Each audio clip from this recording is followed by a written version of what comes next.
E agora é o momento da gente colocar a mão na massa. Normalmente, você que presta vestibular, presta Enem, você fica meio surtado quando eu falo que a aula será sobre poesia. Pois é, isso é um trauma, isso é uma limitação, isso é uma dificuldade que 80% dos meus alunos possuem. Então é importante você melhorar essa competência que você talvez não conseguiu adquirir e desenvolvê-la. Está aqui para nos inspirar também, Romanceiro da Inconfidência, e está aqui para nos inspirar também o Mayombe de Pepetela. Muito bom, né, professor? Show, show, show, show. Mas o projeto agora é falar de Claro Enigma. Nós conversamos sobre a primeira fase do Drummond, segunda fase do Drummond, terceira fase do Drummond. Falei da epígrafe. A epígrafe ela tem uma articulação muito importante porque, de certa forma, ela está comunicando com aquilo que supostamente o Drummond ele iria realizar em termos de projeto literário dentro desse livro.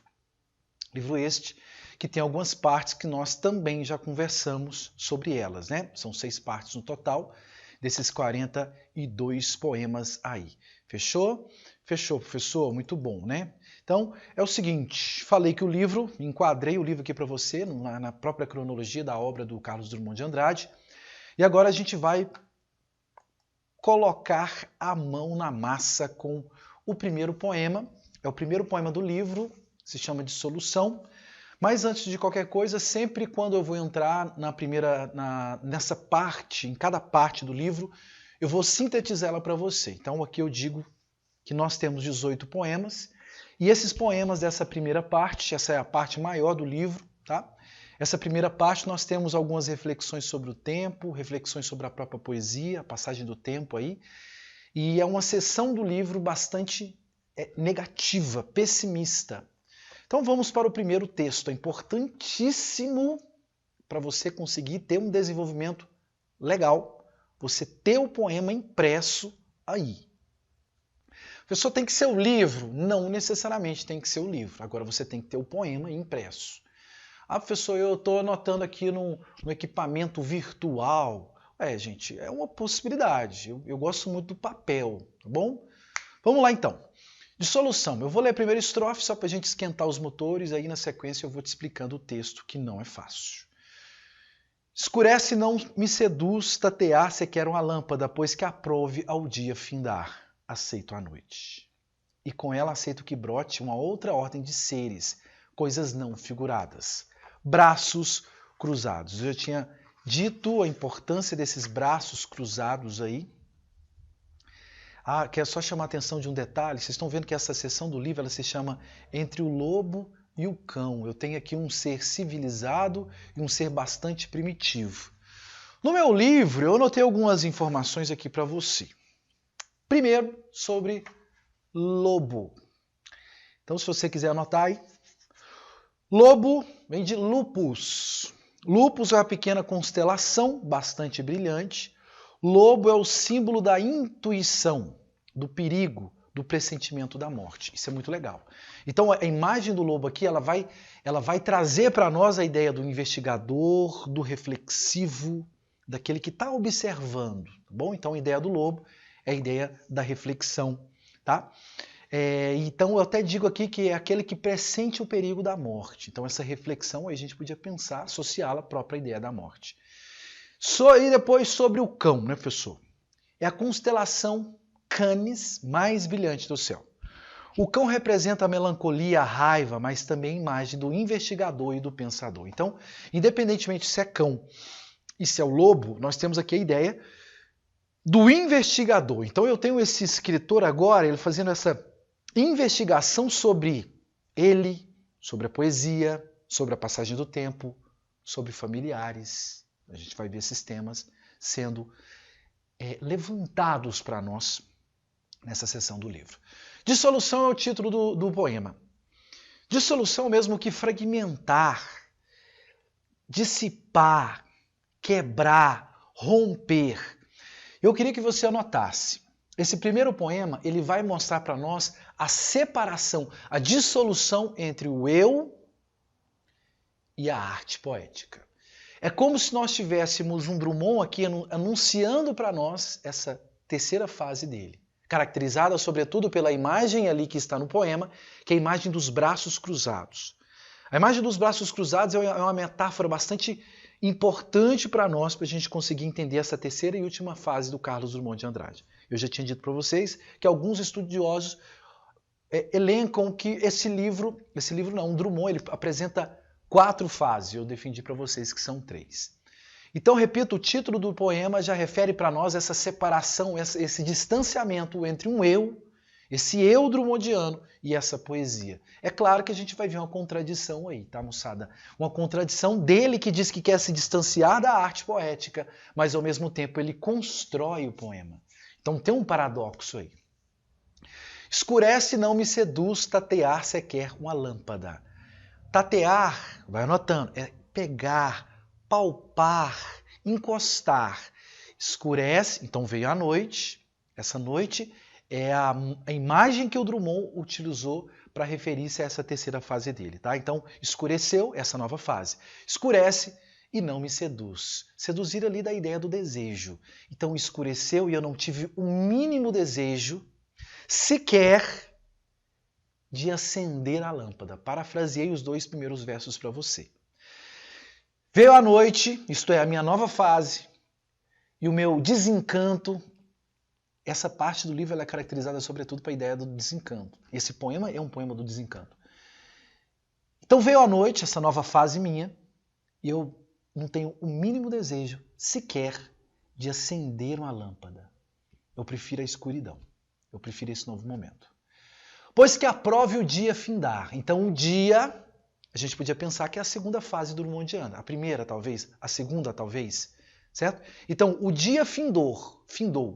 Essas fases minhas, essas minhas fases políticas, sobretudo a segunda, óbvio, política, social, engajada, eu não tenho preocupação com ela findou, ela finalizou aqui com a imagem do dia acabando.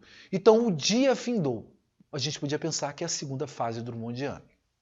Aí, a ideia da noite, como eu tinha dito para vocês, ele coloca ela aqui. Aceito a noite. Então ele aceita esse novo momento drummondiano. E com ela, estou indo para a segunda estrofe, e com ela aceito que brote uma outra ordem de seres e coisas não figuradas, braços cruzados. Então com a noite, eu aceito que uma outra ordem de seres, em vez de seres, a gente podia pensar, com a noite eu aceito que vai brotar uma outra ordem de temas. Temas, assuntos, pessoas. Então agora nessa nova fase nós teremos outros temas que eu irei colocar no livro para você, leitor. Coisas não figuradas. Braços cruzados. Aqui é a síntese perfeita daquilo que seria essa terceira fase dele. Essa fase do eu, maior igual ao mundo. A ideia dos braços cruzados, é a ideia da indiferença total do Drummond, que antes usava os braços, as mãos, sobretudo para se comunicar com o outro. Eu tenho apenas 2 mãos e um sentimento do mundo. Estou cheio de escravos e as lembranças escorrem na confluência do amor. Quando eu me levantar, eu mesmo estarei morto. Morto pântano sem acordes. Morto. Eu não posso sozinho dinamitar a ilha de Manhattan. Olha as imagens das mãos unidas da segunda fase drummondiana. Aqui não, é a imagem dos braços cruzados nessa perpétua indisposição dele em fazer uma arte que tem um caráter engajado. Ele não está preocupado com isso mais. Agora eu tenho um outro Drummond, preocupado com outras reflexões, com um outro momento da existência dele. Aí ele continua, os braços cruzados, aqui é muito bacana, porque ele fala assim, braços cruzados, vazio de quanto amávamos, mais vasto é o céu. Então, o braço está cruzado e está tudo vazio, tudo vazio. Ele fala assim, vazio de quanto? Eu estou vazio. De quê? De quanto amávamos. Eu e você, poesia, nós nos amamos. E agora, acabou. Os braços agora expressam a indiferença. Mais vasto é o céu. Povoações surgem no vácuo. Habito alguma? Quando ele fala de povoações, acredito eu que ele está falando da segunda fase dele, que ele tentava construir uma espécie de mundo novo. Só que ele não conseguiu. Pega depois e lê um poema dele chamado A Cidade Prevista. Mandei para um companheiro, professor, que tem uma tendência meio social. Ele pirou, ele quase chorou com o texto. Ele fala de uma sociedade que ele queria que fosse construída. Tá bom? Inclusive esse poema, eu cito ele na análise do livro Mayombe. Povoações surgem no vácuo. Então ele fala assim, olha, várias povoações, várias sociedades surgiram do nada, na minha mente. Eu habito alguma dessas povoações que eu criei no meu imaginário, eu não habito nenhuma dessas povoações. Então, moçada, essas povoações a gente podia pensar que era a própria sociedade que o Carlos Drummond de Andrade tentou construir com a sua poética. Aí ele se questiona, eu habito alguma dessas povoações? Não, pelo contrário, eu estou aqui triste, desencantado, desiludido com aquilo que foi a minha segunda fase. E nem destaco a minha pele da confluente escuridão. Então é tão escuro essa fase dele que ele não está preocupado em falar nem da pele dele. O que seria falar da pele dele? Falar de mim mesmo. Falar dos meus amores ou falar das minhas tristezas. Eu não quero falar de nada. Agora aí tem a contradição. Ele diz não querer falar, falando. Então aí está o paradoxo do texto. Ele parece não querer falar, mas ele vai falando, ele vai construindo o texto. Aí reside o paradoxo. Um fim unânime concentra e pousa-se no ar, hesitando. Um fim unânime concentra e pousa no ar, hesitando. Então acho que o fim unânime aqui que ele está falando é o fim dele, o objetivo dele agora. Ele está no ar. Quando ele fala que o fim, o meu objetivo agora está no ar, ele está querendo dizer que eu não tenho mais objetivo nenhum. Ele está querendo dizer que a ideia do ar ali, o meu objetivo está no ar, é que eu não tenho mais objetivo. É muito abstrato. A minha luta de antes, ela já não existe agora. E aquele agressivo espírito que o dia carrega consigo já não oprime. Assim a paz destroçada. Aquele agressivo espírito é o eu drummondiano, político, engajado, de segunda fase. Que o dia carrega consigo já não oprime. Então eu já não me sinto oprimido mais em fazer uma luta política, uma luta social com a minha poesia. Assim a paz destroçada. Então nem paz existe. Continua o texto. Vai durar 1000 anos ou extinguir-se na cor do galo? Ele está perguntando para ele mesmo. Essa minha separação, esse meu desencanto entre eu e a poesia vai durar 1000 anos ou vai se extinguir na cor do galo? Olha tanto que ele escreve bem. Cor do galo é uma expressão metonímica para referir-se ao amanhecer. Então ele diz, esse desencanto ele vai durar 1000 anos ou vai acabar amanhã cedo quando o galo cantar? Afinal de contas, lembra disso aqui? Ó? Amanheceu, peguei a viola, botei na sacola e fui viajar. Amanhã será um lindo dia, da mais louca alegria. O amanhecer, normalmente, ele é metáfora de transformação. Ele é metáfora de modificação. Tanto no mundo, quanto modificação do próprio sujeito. E aqui o que a gente está vendo? Ele vai dizer que, será que esse desencanto meu, essa separação, essa dissipação entre o eu e a poesia vai durar quanto tempo? 1000 anos ou amanhã cedo isso acaba? Aí ele pergunta e ele responde. Olha que bacana. Essa rosa é definitiva, ainda que pobre. Presta atenção nisso. Então quando ele diz essa rosa é definitiva, ele está falando, olha, essa rosa é a poesia. Qual que é o livro do Drummond de 1945, chamado A Rosa do Povo? Pois é, A Rosa do Povo, eu ainda te expliquei isso, eu vou usar essa imagem depois. A Rosa do Povo é a imagem da poesia que ele construiu, que ele fez para o trabalhador. Então aqui o que ele diz, essa rosa, essa atual rosa, que é o livro Claro Enigma, é definitiva. Essa poesia, entenda a poesia, essa poesia é definitiva, ainda que pobre. Então rosa é uma Metonímia, de repente você vai dizer que é metáfora, dá também, tá? Afinal de contas, a metonímia é uma espécie de metáfora, é uma especificidade da metáfora. Então a rosa é definitiva, ainda que pobre.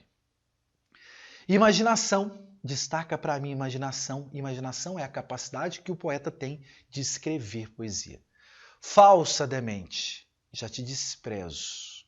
Então ele está falando que despreza a capacidade de fazer poesia. Então é como se eu não quisesse ter a capacidade de fazer poesia.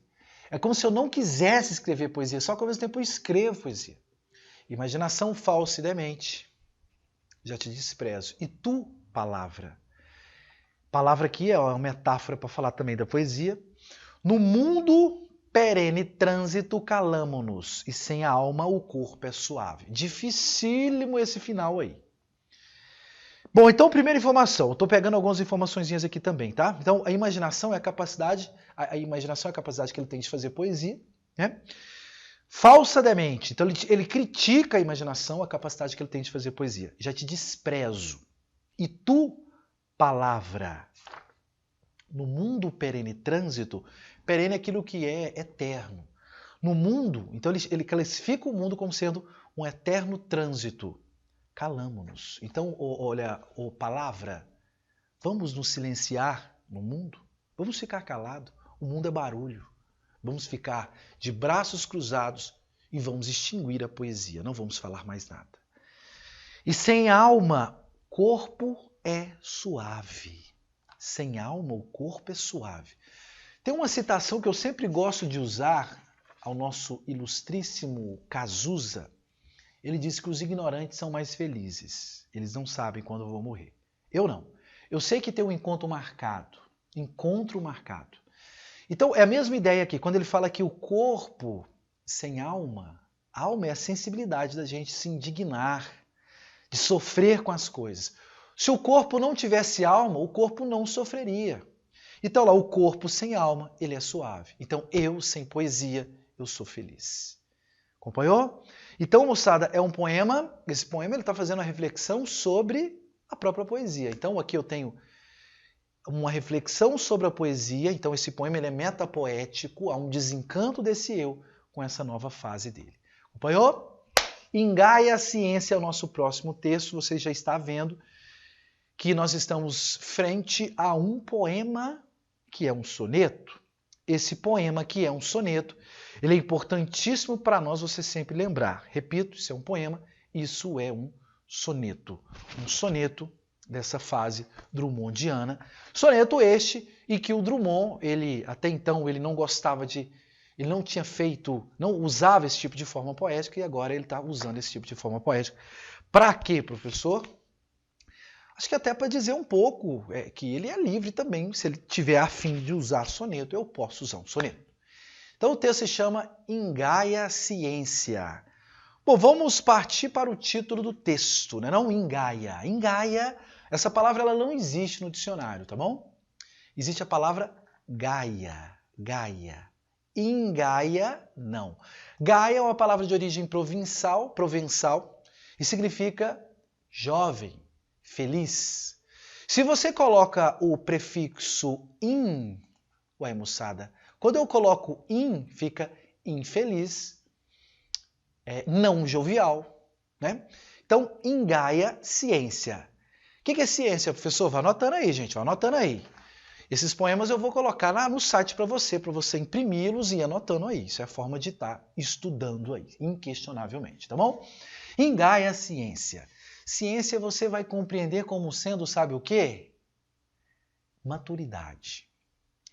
Ciência você vai compreender, sabe, como sendo o quê? Ciência você vai compreender como sendo experiência. Então o título do texto ficaria Velho e desencantado, triste e infeliz. Então aqui eu acho que vai ter uma reflexão sobre a passagem do tempo também. A madureza é essa terrível prenda que alguém nos dá, raptando-nos com ela todo o sabor gratuito de oferenda sobre a glacidade de uma estela. É muito difícil esse texto. Só que depois que você entender a essência do soneto, fica fácil. Você viu que é um soneto, né? 4-4-3-3, não falei disso, mas é um soneto, né? 4433. Se você fizer a métrica aqui, possivelmente nós estaremos diante de um soneto decassílabo, né? Medida nova. A madureza, essa terrível prenda que alguém nos dá. Ele está falando que a experiência é um terrível presente que alguém nos deu. Prenda é presente.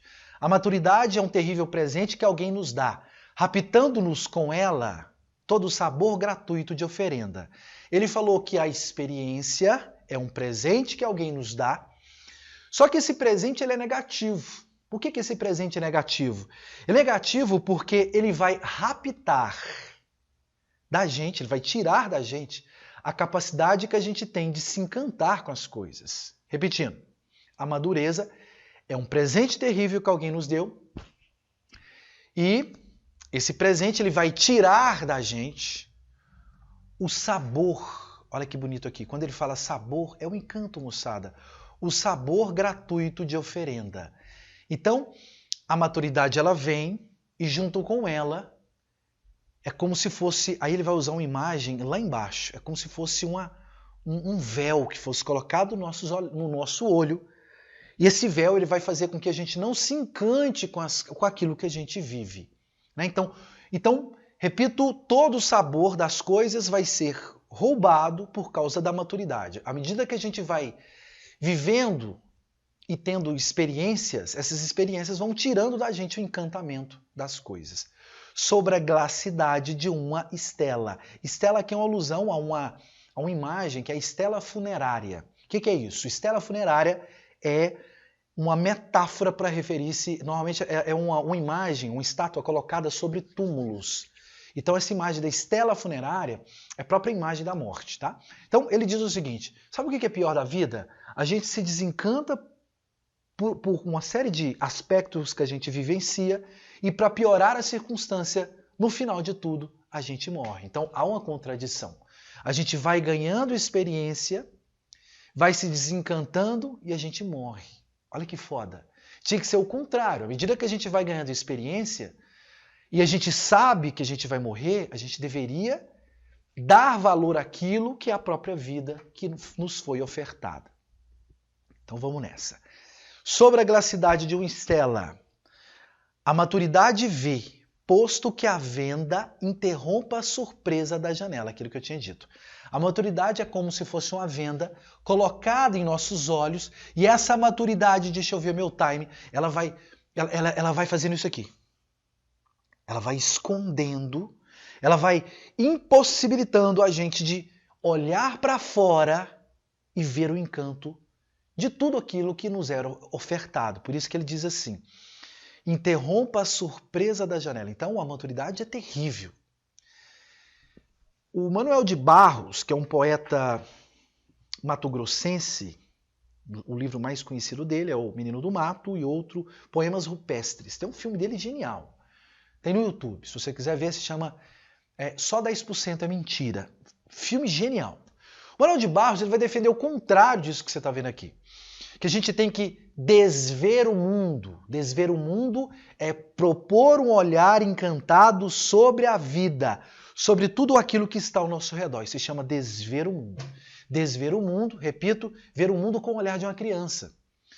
Diferente da gente. Eu me lembro uma vez que eu fui com os meninos no Hop Hari, velho. Nossa, eu pirando o cabeção, louco da cabeça, na montanha russa, eu babando, quase vomitando, e os moleques lá assim, né, os meninos dão aula só pra gente muito rica, né, os meninos lá com aquela cara assim de tô feliz não, sabe, parecia que já tinha vivido tudo, bicho. Não, muito pelo contrário, a gente tem que se encantar com as coisas que aparecem ao nosso redor, porque essas coisas elas vão se perder. A gente vai morrer, a gente vai perder tudo isso. Eu não tenho um dia a mais, eu tenho um dia a menos, para que eu possa usufruir da maior dádiva de todos, que é isso aqui, mano. Ó. Eu mesmo, velho. Não é não? Então nós somos canibais, eu vou usar de novo o Cazuza, canibais de nós mesmos, antes que a terra nos coma. Então vamos aproveitar, né, bicho? Claro, sempre com os pés no chão. Libertas que será também, fazendo alusão ao romanceiro da Inconfidência. Muito bom livro, né, professor? Tá aqui para nos motivar, para nos inspirar. O círculo vazio onde se estenda o que o mundo converta numa cela. Então, a maturidade ele está definindo aqui ela como sendo uma cela. um círculo vazio. Então ele está usando imagens para dizer que a maturidade ela vai gerar isso na gente, esse desencanto, esse perpétuo desencanto. É preciso amar as pessoas como se não houvesse amanhã, porque se você parar para pensar... Vai lá. Primeiro terceto, a natureza sabe o preço exato dos amores, dos ossos, dos quebrantos, e nada pode contra a sua ciência. Você já deve ter conversado com alguém, e aí você chegou no seu amigo e falou assim, tirei, total. Aliás, a minha nota no simulado melhorou muito, o meu ranking aqui na escola melhorou pra caralho. Aí seu amigo falou assim, aí de repente você estava no 80º lugar, aí você foi para 5º. Aí você falou assim, nossa, agora estou no 5º do ranking aqui do simulado da nossa escola. Você falou super feliz isso pro seu colega. O seu colega falou assim, nossa, eu nunca consegui ficar, quando muito, entre os 3 primeiros. Você super feliz, empolgado, que é uma conquista sua, um mérito seu. E o seu amigo parece que já sabe o preço exato de tudo, ele já não se encanta com nada. É isso que ele está falando aqui, ó. A maturidade faz com que o indivíduo saiba o preço exato dos amores, dos ossos, dos quebrantos, e nada pode ir contra a maturidade, pô. Então, se você sabe o preço exato de tudo, o quebranto não tem sentido, o amor não tem sentido, a vida não tem sentido, porque parece que você já domina o roteiro da vida. Então, a música que eu gosto muito, que é do Paulinho Mosca, ele fala, se chama A Seta e o Alvo. Você quer acertar sempre a seta no alvo, só que você nunca vai conseguir acertar a seta no alvo. Inclusive, o charme da vida é você ficar o tempo todo tentando acertar essa seta no alvo. É bacana. Tem um poema também do Lemis que ele fala, se chama Erra uma Vez. Quem acerta sempre não tem a possibilidade de fazer de novo, de reinventar. Então, o bacana da vida é a gente poder reinventar, a gente poder se encantar com as coisas. Chave de ouro, a chave de ouro é um elemento que todo soneto tem. A chave de ouro é a conclusão perfeita do soneto. E nem contra si mesma, o agudo olfato. Aqui tem um negócio aqui, gente, tanto daqui para cá, quanto esse verso para esse aqui, ó. Chama jambemã, traduzindo para você do francês para o brasileiro, encavalamento. Você começa um raciocínio num verso e termina ele em outro verso. E por que você não terminou o raciocínio no verso anterior? Para não quebrar a métrica, tá bom? O agudo olfato, o agudo olhar, a mão livre de encanto se destrói no sonho da existência. Então, agudo aqui, gente, é o mesmo que perspicaz. Tudo aquilo que é perspicaz vai perder o encanto. Então, o sonho da existência, ele vai por água abaixo. Acompanhou? Poema difícil. O poema da sequência é esse, que não é fácil, é bastante filosófico. Eu vou deixar para o próximo bloco de aula aí. Mas já vai dando a lida nele para facilitar a sua digestão do texto. Até logo e um abraço.